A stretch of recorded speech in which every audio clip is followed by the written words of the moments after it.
Welcome back everybody to Gemology for Schmucks. My name is Peter Nelson and I'm here to tell you about all the things you need to know about gemstones. So today what I'd like to do is something a little bit different. We've been talking a lot about scientific things and instruments and all of this, but I'd like to get back to what we're actually here for, the gemstones. Everybody who has heard about the Bangkok gem market has heard about the gem scam. Gem scams! Do those people exist? Of course they do. Since the beginning of time when gemstones were found and people recognized them as beautiful and rare, that's the first two things you need to know about a gemstone. Is it beautiful? Is it rare? And then the third one, is it durable? So people found these beautiful, rare, and durable gemstones and they're like, oh, isn't this fantastic? Can I have one? No, you can't have one. Some of those other pumpkin heads who are out there to get at some easy money, of course, found ways to make something gem-like. Synthetics haven't been around that long, and that day they were just simulants, something that maybe looked nice, but maybe wasn't durable. There are plenty of gemstones out there that have beautiful color, but can't stand up to daily wear. They can't stand the test of time. And so those are typically simulants, right? They pretend to be something they're not. Now, back to Bangkok. When you've got this market that's dedicated to gemstones, you can kind of think of it like a solar system, right? The market itself is like the sun. It sheds light and glory out upon everybody. And you've got these things that orbit around the sun. Now you've got top material of the world. Some of the best rubies that can be bought will come through Bangkok. Now there's several reasons for that, and we can talk about the history of the market in a different video if you would like. If you would like, let me know in the comments. We've got the market here like a sun, and you've got all of these different things that are rotating around it. Some of the top-end rubies in the world, top-end sapphires, etc., etc. Less so on diamonds, but meh. And in that orbit also are some of the lower-end things. You've got simulants, you've got synthetics, you've got all sorts of things. Whatever there can be, you name it, it's here. Why is that? Because the stone market is here, and there is a market for everything. Every commodity under the sun, there is a place for it.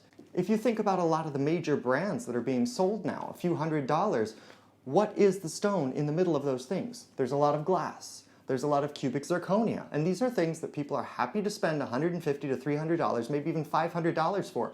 You are buying glass, people. Or cubic zirconia. It should be called synthetic cubic zirconia, because technically in the world there does exist a mineral called cubic zirconia. But almost everything, if not everything, that's available in the market known as cubic zirconia is made by man in a laboratory. It's actually the most awesome name. The process that they use to make cubic zirconia is the most metal thing ever. Skull melt! Skull melt! Got a little shoe print on there. So cubic zirconia, as much as you want, it is there to be had. Any color you want, it is there to be had. And so what I'd like to do today is take you on a little bit of an adventure and show you what some of these synthetic materials look like before they're cut and formed. So let's get going. Couldn't remember exactly how to get there, so it was kind of like following a pirate's treasure map. You know, it's like, look for the roundabout with a bush in it, and then go 10 paces to the north, and then turn right. But anyhow, I got there eventually, but in order to get there, I went through another market that's right next to the synthetics market, and it's actually for all those recycled junk parts from machinery. It was like something straight out of Star Wars, all right? They got who's-its and what's-its and plenty. I was waiting for some alien to pop out and be like, tricks do not work on me, only money. You need leaf springs? They got leaf springs. You need engines? They got engines. You need some kind of fan that goes on an engine? Yeah, they got 120. The mechanical wholesale / recycling market transitioning straight into the gemstone market, wow, hilarious for me. Here we have industrial ropes and cables. Here we have gemstones. Anything that you could want, they've got it. I mean to tell you, they've got sparklies, they've got shinies, they've got high saturated colors, everything you could possibly want. So if you start looking through these windows, you'll see sparkles. You've got gemstones the size of a monkey's brain. If you look in the windows, a lot of the windows you'll see that they have the rough synthetic materials. Synthetic processes put out a raw material that looks typically about the same. There's a certain shape that goes with each process. So it's very easy to recognize once you've seen it once or twice. So I go into these shops and I'm looking around, I'm asking prices, I'm seeing what colors they've got, I'm seeing what processes they've got, and you see a lot of synthetic hydrothermal. It looks kind of like a tapered brick. Hydrothermal transport method is the only way you can make synthetic quartz, and it's one of the only ways that you can make emerald. Mysteries of the universe, who knows? And so down below us right here, we've got a lot of synthetic cubic zirconia, just buckets upon buckets of it. Until recently, they weren't able to make synthetic cubic zirconia that was that girthy. And they sell this by the kilogram. And what's the price, you ask? Well, something like that is that girthy is about the price of a nice night out per kilogram. Not so expensive. The more expensive part is actually to be getting it cut. Don't worry, we'll get into the details of getting gemstones cut or recut in a future episode. Oh look, there's synthetic opal. Yes, it is actually synthetic opal. It's made by man and it does test as opal. It's not the same thing as a simulant. There's plastic and glass simulants, but this is synthetic opal made by man. To my understanding, it takes upwards of a year to make synthetic opal, so it's still quite expensive compared to other synthetics. Synthetic ruby, which is one of the first to be created back in the late 1800s actually, is very cheap. This can be made in an afternoon. So this candle-like shape called a boule is available for about the price of a latte at Starbucks. A very fancy pumpkin spice latte. And here is the synthetic ruby that I bought when I was at the synthetics market. This is the candle-like shape that I was talking about in a previous episode. Check it out right here. You can see that it's actually got something like waxy drip marks, and you can see the curved growth structure on the outside, just like that candle I was telling you about. How do I know that it's synthetic ruby and not one of the other materials like synthetic spinel that can be made in the same manufacturing process? Well, because I tested it. If you remember the episode on the dichroscope, then you remember that spinel does not split light, but ruby does. And so I just used my dichroscope really quickly, and I can see that this has two different colors. Hopefully you can notice it as well with these pictures.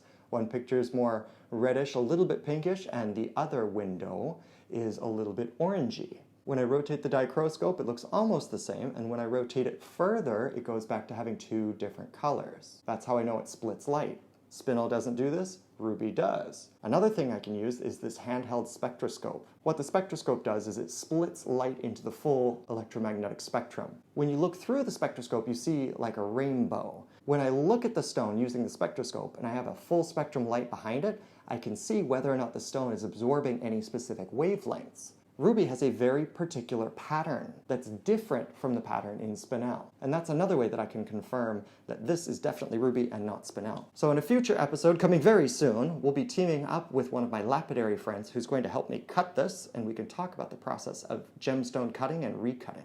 So hopefully that will be interesting. Now, why do they have a synthetics market? Fact of the matter is that it's merchandise. Synthetic materials keep prices down. So when you're trying to sell trinkets to people who don't want to pay above this price point, it's very easy to keep it within that price point and create something pretty that's easy to sell. But really why I want to make this episode is I would like to start talking about value. Gemstones are beautiful, durable, and rare. And with synthetic material, you saw how much material is out there for the asking. If the price of this material is somewhere between the cost of a latte and a decent night out, then what's the value of that really? And it's not just because people are asking this price. The fact is, as much as you want, it can be made. But natural materials are inherently rare because they're formed in the earth. That thing that you have in mind, that thing that everybody wants, may not be out there. And so it becomes rarer and rarer. The more people that want it, the more expensive it gets. So the value is kind of like a triangle, right? You've got beauty, rarity, and durability. And each of those factors can shift. If it's more beautiful but less durable, but it is incredibly rare, then that price goes up. If there's a lot of supply, but it's beautiful and it's durable, then the price can come down quite a lot because it's available. They can sell it at a cheaper price without worrying about it. People are not just trying to scalp prices here. They're trying to get the best value for what's available in the earth. If there's only one stone in that quality, color, and clarity available in the world, of course the price is going to be fought over. If you can simulate that stone with a synthetic material, is it going to be worth the same price? So research has been done about investment materials, and they've talked about colored gemstones specifically as being one of the best instruments for investing in long term because you cannot make more of them. A lot of people think it's like gold. Gold and silver are actually easier to trade. Gold and silver are very easy to trade because they're easy to verify. There's machines now that you can put it inside of the machine and it will tell you the purity of the gold. These kind of testing methods are not so quick with gemstones. You actually need humans. The machines that can evaluate a gemstone can evaluate certain qualities of it, whether or not it's been treated, whether or not it's done X, Y, or Z, but it's still the final steps of evaluating a gemstone in a laboratory condition are done with a microscope with a gemologist. People that have decades more experience than me. They can talk about where these stones have come from, what kind of inclusions are in them, etc., etc., etc. And all of these factors contribute to the actual identity of that stone and whether or not it's really in that top 0.001% of stones, or if it's actually a much more common stone that's been treated just to look pretty. It's something that cannot be replicated perfectly. When rarity and desirability are the two main factors that drive up the price of any commodity, you tell me, is there value in gemstones? On the deepest level, these stones cannot be faked. And safer than blockchain technology, you can put it in your pocket and take it with you wherever you want to go. So as a recap, what I would like to say is, synthetic materials may be pretty. If you want a trinket, by all means buy it. I've got plenty of trinkets myself. The important thing with buying gemstones is to improve your own education and to deal with people that are trustworthy, who are willing to share their education with you. If you come to Bangkok or if you come to any market and you want to buy stones on your own, can you do it? Absolutely.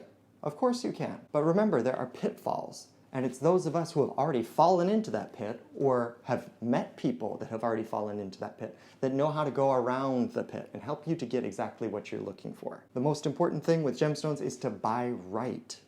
And so if you speak with us that have more experience, we're happy to help you to get the stone that is right for you at a price that is right for you, so that in the future, not only will you have stored your value, but you can even improve your value. You can get more money out of your stone in the future as long as you buy right. This is just the first step in the conversation about the value of gemstones, but hopefully you have in your mind an understanding that things that are available by the crate upon crate do not have the same value as something that is inherently rare and provably rare. So thank you for coming on this adventure with me. I appreciate you spending time with me on Gemology for Schmucks. I hope that you have liked and subscribed if you do in fact enjoy these videos. Tell your friends about it, I would appreciate it, and I hope to see you next time. Bye-bye.